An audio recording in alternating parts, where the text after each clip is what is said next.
The stamp hit the table so hard the wine glasses jumped. Amy Myers stared at the blood-red word blazing on the white linen. Leave. Around her, 50 of New York's most dangerous people sat in silence. Crime bosses, their wives in diamonds, politicians who answered to no one, all waiting to watch her break. Martha Fernandes stood over Amy, pearl necklace swinging, eyes cold with triumph. This was the woman who'd rejected 23 brides before her, 23 women who'd walked away in tears. "You're nobody," Martha announced to the room. "A cashier from Queens playing dress-up in my world."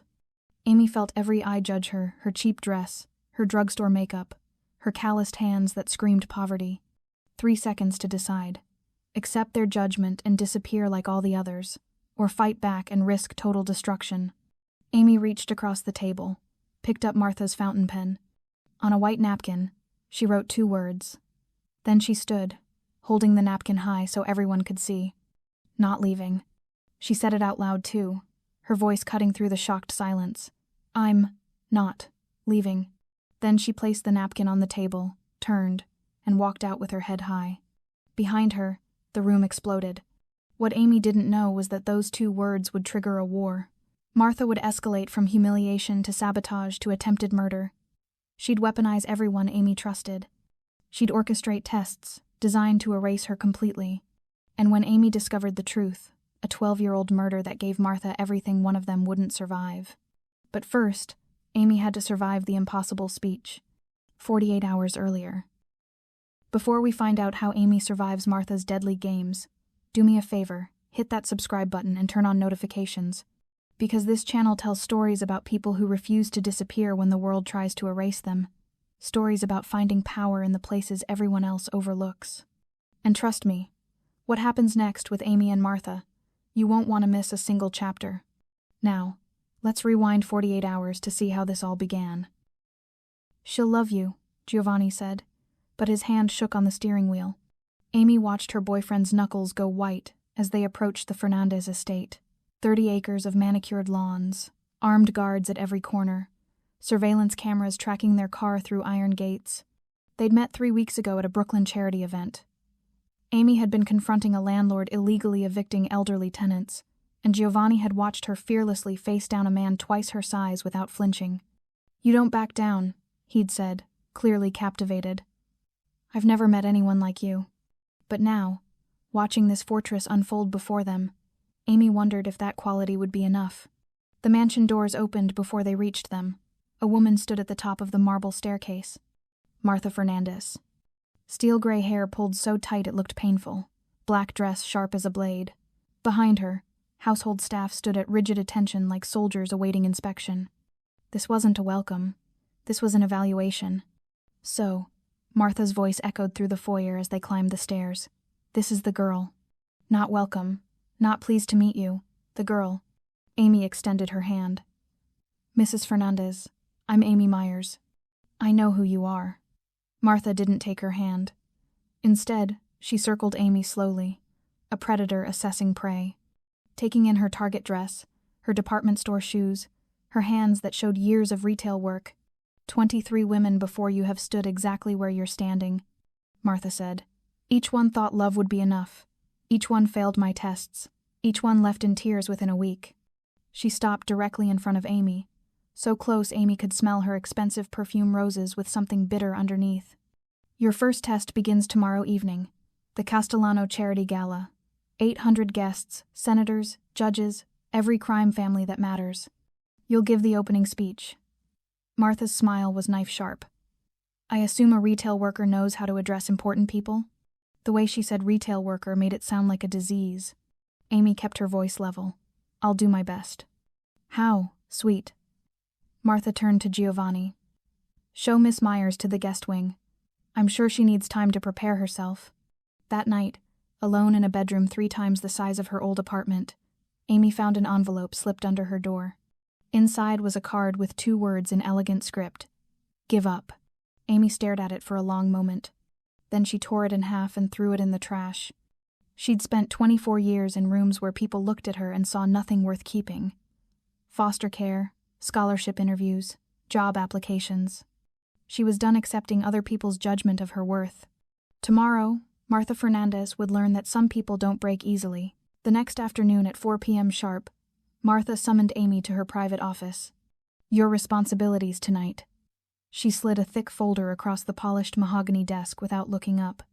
Amy opened it. 800 names with detailed bios, political affiliations, family connections, business interests, feuds and alliances going back decades. Her stomach dropped. "You'll be giving the opening remarks," Martha said casually, still focused on her computer screen. "Welcoming our guests, introducing this year's charity focus, setting the tone for the evening." She finally looked up, her smile venomous. "Any questions?" Amy had about 100, but something in Martha's expression told her that asking would be exactly what Martha wanted, watching her panic. "No, ma'am." "Excellent. Your gown will arrive at 6. The event begins at 7 sharp." Martha turned back to her screen. "Dismissed." Amy spent the next hours trying to memorize the most critical names, understand who was currently feuding with whom, figure out the invisible hierarchies that governed this world. At 6 p.m., a garment bag arrived at her door. Inside was the most beautiful dress she'd ever seen, emerald silk that probably cost more than she made in 6 months. Amy tried it on, her hands trembling with a mixture of nerves and excitement. The zipper wouldn't budge, not even close. The dress was at least 2 sizes too small, the fabric straining impossibly across her frame. Amy stood in front of the mirror, panic rising in her chest like floodwater. This was the test. This was Martha's first move prove she didn't belong. She could fake illness right now. She could quit and go home to Brooklyn. Or she could fight with the only weapon she had. Amy pulled out her own black dress, simple, modest, purchased at a thrift store for her college graduation 3 years ago. Next to Martha's designer couture and the other women's expensive gowns, it would announce her poverty to everyone in the room. Amy looked at herself in the mirror and made a decision. Perfect, she thought. Let them see exactly who I am. Let them underestimate me. She'd learned something growing up that privileged people never learned. Being underestimated is a weapon if you know how to use it. When people think you're harmless, they make mistakes. They reveal information they'd normally protect. Her poverty wasn't her weakness. Tonight, it would be her advantage. The ballroom was already packed when Amy arrived at 6:45. Crystal chandeliers cast glittering light over a sea of designer gowns and custom tuxedos. Conversations died mid-sentence as she entered. Every eye in the room catalogued her cheap dress, her simple jewelry, every visible marker of her poverty. Martha appeared at her elbow almost instantly, resplendent in diamonds that probably cost more than a car. "Oh dear," she said loudly enough for nearby guests to hear clearly. "Did the gown not fit properly? How? Unfortunate." Nearby guests exchanged knowing looks. Some smirked. Others looked away in secondhand embarrassment. Before Amy could respond, Martha's hand was on her elbow, guiding her firmly toward the stage. "Time to prove yourself, Miss Myers." Standing behind the podium, Amy looked out at 800 faces. In the back of the room, she spotted a striking woman in cream silk, Isabella Greco, Giovanni's ex-fiancée, watching with undisguised cruel anticipation. Amy unfolded her hastily scribbled notes with trembling hands. "Speak louder!" Someone called out before she'd even spoken a word. Laughter rippled through the crowd like a wave. Martha sat in the front row, already savoring her victory. Amy took a deep breath. She thought about every teacher who'd looked at her address and assumed she was stupid. Every social worker who'd treated her like a problem to be managed. Every person who'd looked straight through her like she was invisible. She set down her notes. "I'm Amy Myers," she said clearly, projecting her voice to the back of the room. "And I'm wearing this $30 dress on purpose." The room went absolutely silent. "I bought it at a thrift store 5 years ago for my college graduation. I was the first person in my family to finish school. I wore it while working 3 jobs simultaneously to pay tuition. I wore it to job interviews where people looked at me exactly like many of you are looking at me right now, like I'm something unpleasant stuck to the bottom of their expensive shoes." Her voice grew stronger with each word. "Tonight we're raising money for foster youth. Kids who are aging out of the system with nowhere to go and no one to help them. I can tell you exactly what those kids need, because I was one of them." She locked eyes with Martha, who'd gone very still. "I know what it's like to be 18 years old with no family, no money, no safety net, and no second chances. I know what it's like to desperately need help and have doors slammed in your face by people who decided you weren't worth their precious time. She paused deliberately. So when we talk about charity tonight, I'm not guessing what these kids need. I'm not performing empathy for applause. I'm remembering. The silence was absolute now. Maybe that's exactly what this family needs, Amy said quietly. Someone who hasn't forgotten what it's like to need help. For 3 heartbeats, nobody moved. Then a senator in the back started clapping. Slow, deliberate applause. A federal judge's wife joined in, then others, until the sound rolled through the room in a wave. Martha's triumphant smile had completely vanished, replaced by something Amy had never seen in her eyes before. Genuine fear. Amy had just turned Martha's trap into a victory. But as she walked off the stage, legs shaking with adrenaline, she caught Isabella Greco's expression across the room, and her blood ran cold. This wasn't over. This was just beginning. That was absolutely magnificent.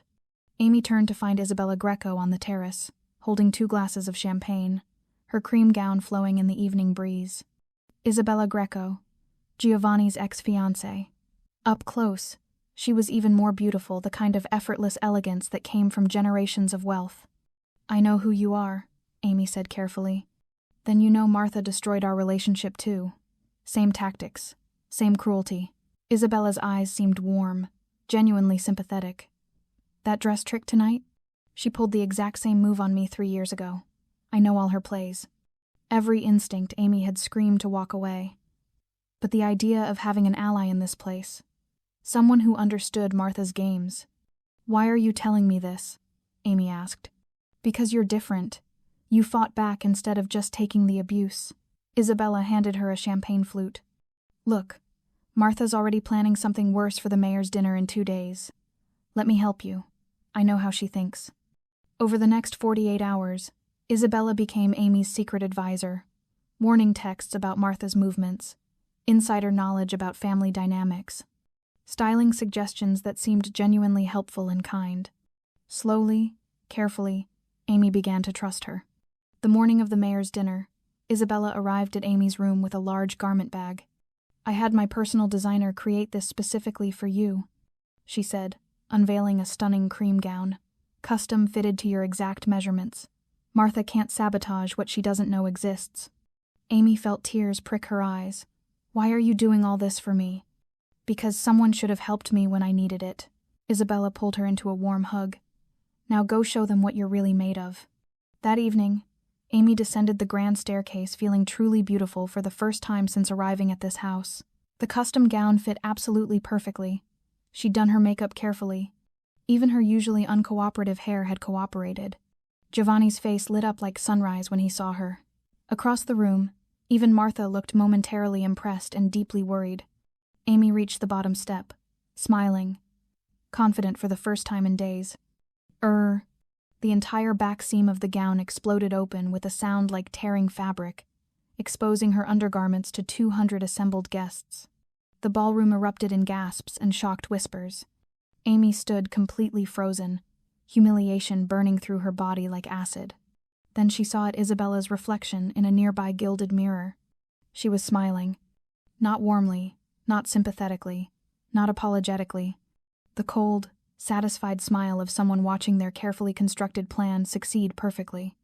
In that single moment, Amy understood everything. Isabella had never stopped working for Martha. The friendship, the warnings, the help, all of it had been meticulously calculated from the very beginning. Martha appeared beside her with a shawl, draping it over Amy's shoulders, while whispering just loud enough for nearby guests to hear. This is what happens when you trust the wrong people, dear. Around her, guests whispered and stared. Some looked away in pity. Others couldn't hide their entertainment at the spectacle. Amy wanted to run, to disappear, to quit and never come back. But then something her grandmother once said came back to her. Baby girl, they can only shame you if you accept their version of who you are. Don't you dare give them that power. Amy let the shawl fall from her shoulders. Standing in her ruined dress, she spoke clearly enough for everyone to hear. Everyone in this room can be humiliated, but real character shows in what you do next. Then she walked head high, shoulders back, refusing to hurry straight through the crowd and out of the ballroom. Behind her, she heard Giovanni's voice, cold with fury. Get out, Isabella, right now. I never want to see you again. Outside, Amy sat on the edge of the marble fountain, her entire body shaking. She'd been played perfectly, used, destroyed in front of everyone who mattered in this world. But she was still here. And she'd just realized something crucial. If public humiliation was Martha's best weapon, it meant she was running out of ammunition. She was getting desperate, which meant Amy had more power in this situation than she'd realized. She just needed to figure out what Martha was really afraid of. And that's when Amy decided to start digging for the truth. Amy couldn't sleep that night. At midnight, she sat cross-legged on her bed, replaying every interaction with Martha. The tests weren't random acts of cruelty. They were strategic, designed to isolate her, destroy her credibility, make her look unstable or manipulative. These were classic abuse tactics, textbook psychological warfare. But why go to such elaborate lengths? Why not simply refuse to accept the relationship and be done with it? Unless Martha was protecting something worth any cost. Amy thought about how Martha controlled Giovanni, keeping him close, manipulating his choices, systematically rejecting anyone who might influence him independently. She thought about Giovanni's father, killed 12 years ago in what was officially called an ambush by the Russo family. What if it wasn't really an ambush? What if the official story was a lie? At 1 a.m., Amy made a decision. If Martha was hiding something significant, the evidence would be somewhere in this house. She started with the library financial records going back decades, but nothing obviously suspicious.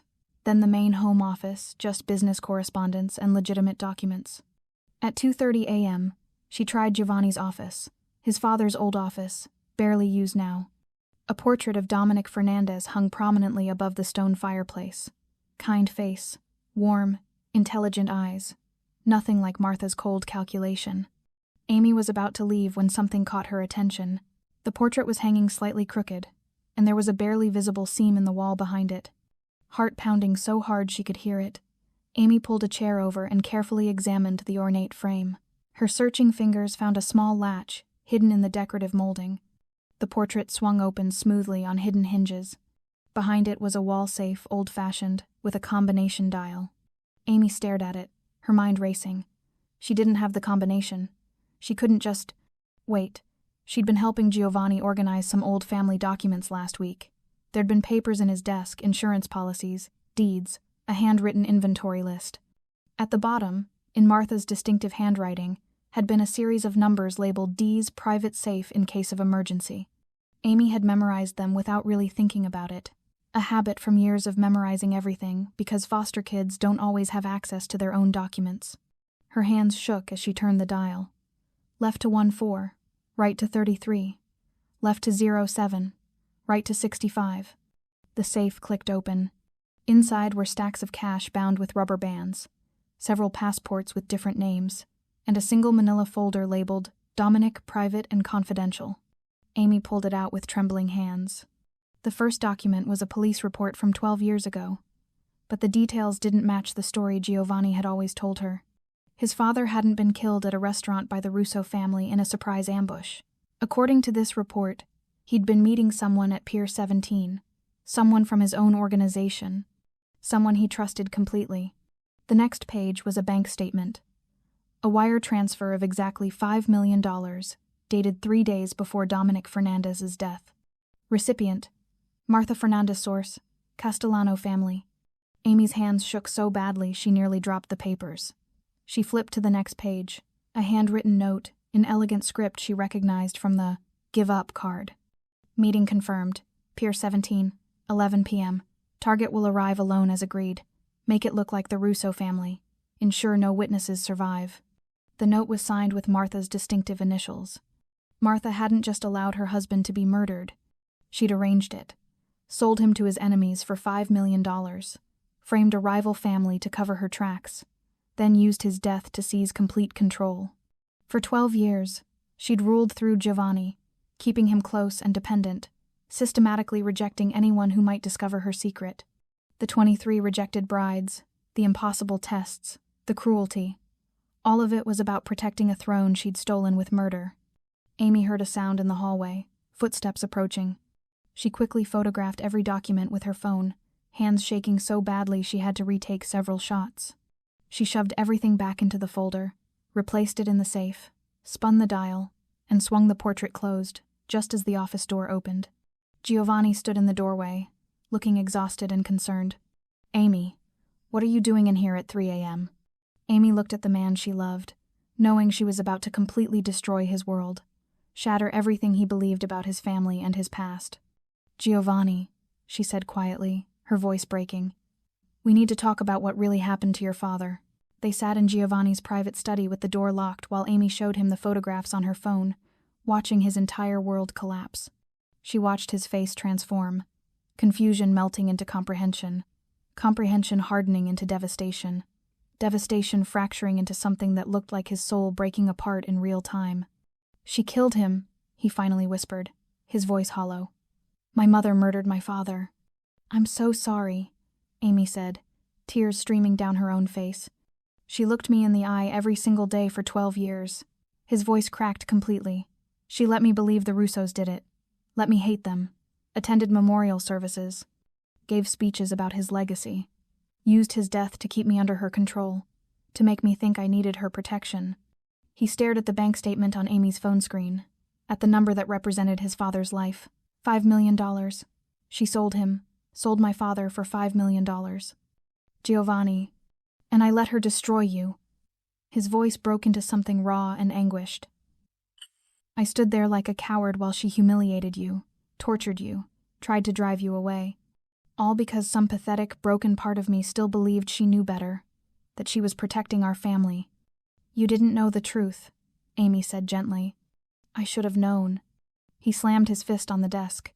"I should have questioned her story, should have investigated, should have protected you from the very beginning, should have been stronger." He looked at Amy with eyes full of devastation and guilt. "What do we do now? How do we handle this?" Amy thought carefully, choosing her words with precision. "We can't go to the police. The evidence was illegally obtained from a private safe. It won't be admissible. And the Castellano family would never admit to conspiracy to murder after 12 years.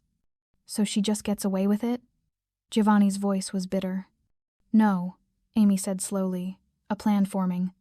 "We expose her to the people whose judgment she actually cares about. The families. Your Uncle Dante. The organization. Tomorrow night is the monthly family dinner. Everyone who matters will be gathered in one room. She'll deny everything. She'll call it fake. Maybe," Amy acknowledged, "but we'll be watching her face when we confront her. And I'll have my phone recording every word, every reaction. Even if she denies it, people will see the truth in how she responds." Giovanni nodded slowly, something hardening in his expression, the boy who'd always obeyed his mother, finally becoming the man willing to stand against her. "She's going to try to destroy you for this," he warned. "She's already been trying," Amy said with a grim smile. "At least now I understand why." The next evening, Amy dressed carefully in her simple black thrift store dress, the one she'd worn through every test. Her armor. The formal dining room was packed with family members. Uncle Dante, Aunt Carlotta, Cousin Raphael, dozens of others, the monthly gathering of the Fernandes clan. Martha sat at the head of the long table, radiating cold satisfaction when she saw Amy enter. "Miss Myers. Still here, I see." "Still here," Amy agreed quietly.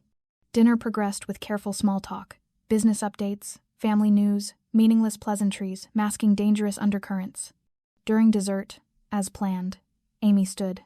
Every conversation stopped immediately. "Mrs. Fernandes," Amy said, her voice steady and clear. "I need to ask you something directly, in front of everyone here. What actually happened to Giovanni's father 12 years ago?" Martha's expression didn't change, but Amy saw her pupils contract slightly. "He was killed by the Russo family in an ambush. Everyone knows this historical fact." "Was he?" Amy pulled out her phone and opened the photographs. "Because I found something interesting. A bank statement showing a wire transfer of $5 million from the Castellano family to your personal account, dated 3 days before your husband was murdered." The room erupted in shocked murmurs. "How dare you?" Martha's voice was ice. "Those documents could easily be forged. This girl has been systematically trying to undermine me since the moment she arrived." "There's also a handwritten note," Amy continued, her voice cutting through the noise, "with specific meeting details. Pier 17, 11 p.m. Instructions to frame the Russo family. To ensure no witnesses," she looked directly at Martha, In your distinctive handwriting. The same handwriting as the give-up card you left in my room. Uncle Dante stood slowly. Martha, what is this about? Lies and manipulation, Martha said, but her voice had lost some of its certainty. Can't you all see what she's doing? This nobody from Queens has poisoned Giovanni's mind. Then let's verify it, Amy interrupted. The wire transfer would be in bank records. Easy to confirm or disprove. Martha's composure cracked for just a fraction of a second, and everyone in the room saw it. You murdered your own husband, Amy said quietly. You sold him to his enemies for money and power. You framed the Russo family to cover your tracks. And for 12 years, you've systematically rejected every woman who got close to Giovanni because you were terrified someone would eventually discover the truth. She pulled the preserved napkin from her pocket, the one with "not leaving" written on it. This is why you tried so desperately hard to make me leave. Not because I wasn't good enough for your son, but because I was stubborn enough to refuse to disappear like all the others. And that terrified you. Martha stood abruptly. I will not sit here and listen to these outrageous accusations. Then tell us the truth, Giovanni said, standing as well. His voice was quiet but carried absolute authority. Mother, did you arrange for my father to be killed? Martha looked around the table at faces she'd controlled and manipulated for 12 years. At Dante, who'd always supported her. At Carlotta, who'd always deferred to her judgment. At the younger generation who'd grown up believing her carefully constructed version of history. For the first time in her entire life, Martha Fernandes had absolutely nowhere to hide. Amy watched her make a choice, saw the exact moment she decided the truth was less damaging than continued denial. Yes, Martha said. Her voice was cold, empty, devoid of remorse. I did. The room exploded in chaos. He was going to destroy everything. Martha continued, her voice rising to be heard over the shocked reactions. Your father wanted to make peace with the Castellanos. Create some naive unity council. It would have made us weak, vulnerable, destroyed generations of careful positioning. So you had him murdered, Giovanni said, his voice breaking. I saved this family. Martha's carefully maintained mask shattered completely. I made us more powerful, more feared, more respected. I raised you to be strong, decisive, worthy of leadership. Everything I did, every single decision, was for this family's future. You're a murderer, Amy said simply. Martha's eyes locked on hers with pure, concentrated hatred. This is your fault. All of this. If you'd just left when I told you to, when I gave you every opportunity to walk away, none of this would be happening. But I didn't leave. Amy held up the napkin. That's what you couldn't handle, isn't it? For once in your life, someone said no to you. Someone refused to disappear when you commanded it. And you couldn't control it, couldn't manipulate it, couldn't make it go away. You think you've won? Martha's laugh was bitter and broken. You think these people will accept you? A nobody from Queens with no family, no connections, no understanding of this world? You think you can lead them? Maybe not, Amy admitted. But at least I've never murdered anyone to get power. Uncle Dante stood heavily, his face grave. Martha Fernandes. By the old laws, the code our families have honored for 5 generations, the penalty for murdering your own blood is complete exile. You have until dawn to leave this estate. You will take nothing with you. You will be protected by no one. If you're found in New York after sunrise, any family may act against you without consequence or judgment. Giovanni, Martha's voice cracked with desperation. You can't let them do this. I'm your mother. Everything I did for you. Giovanni looked at her, tears streaming down his face, his expression a mixture of love and revulsion and grief so deep it had no name. You stopped being my mother, he said quietly, the night you murdered my father. As guards moved forward to escort Martha out, she looked back at Amy one final time. This isn't over, she hissed with pure venom. Yes, Amy said, it is. But after Martha was gone, after the families had dispersed in shocked silence, after the house had gone quiet, Amy found Giovanni in his father's office. He was sitting on the floor beneath the portrait, sobbing 12 years of grief he'd never been allowed to properly feel, all coming out at once in wrenching, gasping waves. Amy sat beside him without speaking, and held him while he fell completely apart, while he grieved not just his father, but the mother he'd thought he had, the family he'd believed in, the life he'd thought was real. How do I do this? He whispered eventually. How do I lead when I can't trust my own judgment? She was my mother. How did I not see? You were a child when she did it, Amy said gently. You saw what she wanted you to see. That's how manipulation works. It's not about being stupid or weak. It's about someone you trust, weaponizing that trust against you. She took his hand. And now you heal. You'll go to therapy. You'll take time. You'll accept that some wounds don't fully close. They just become part of your story, part of what made you who you are. What if I become like her? His voice was small, terrified. You won't, Amy said with absolute certainty. Because you're asking that question. Because you're capable of seeing what she did as wrong. Because you chose truth over comfortable lies, even when it destroyed you. They sat together in the darkness while the sun began to rise, marking the dawn of Martha's exile and the beginning of something new. 8 weeks later, Amy stood in the same dining room where Martha had tried to destroy her. But everything had changed. The room was filled with teenagers from foster care, the inaugural dinner of a monthly program Amy had created. Kids who needed someone to believe in them, the way she'd once needed someone. Giovanni was in therapy 3 times a week. Some days were harder than others. Some days he could barely function. But he was healing, slowly building a self that didn't depend on his mother's lies. You really think you can do this? He asked, watching her talk animatedly with a 16-year-old girl. Lead a Mafia family while running youth programs? Those two worlds don't usually intersect. Probably not, Amy admitted honestly. But I'm going to try anyway. Sometimes trying impossible things is the only way to find out they weren't actually impossible. That's what I love about you. He pulled her close. You don't let odds stop you, no matter how terrible they look. 2 weeks later, the families gathered for a formal assembly. Amy wore her black thrift store dress, the one that had started everything, her uniform of defiance. Giovanni stood at the front of the assembled families. I'm asking you to formally recognize Amy Myers as my partner, as co-leader of the Fernandes family. The room erupted in whispers, shocked faces, a commoner, an outsider, unprecedented. Uncle Dante stood slowly. The girl exposed a murderer who had fooled every person in this room for 12 years. She showed more courage than most men I've met in my 60 years. She has my vote.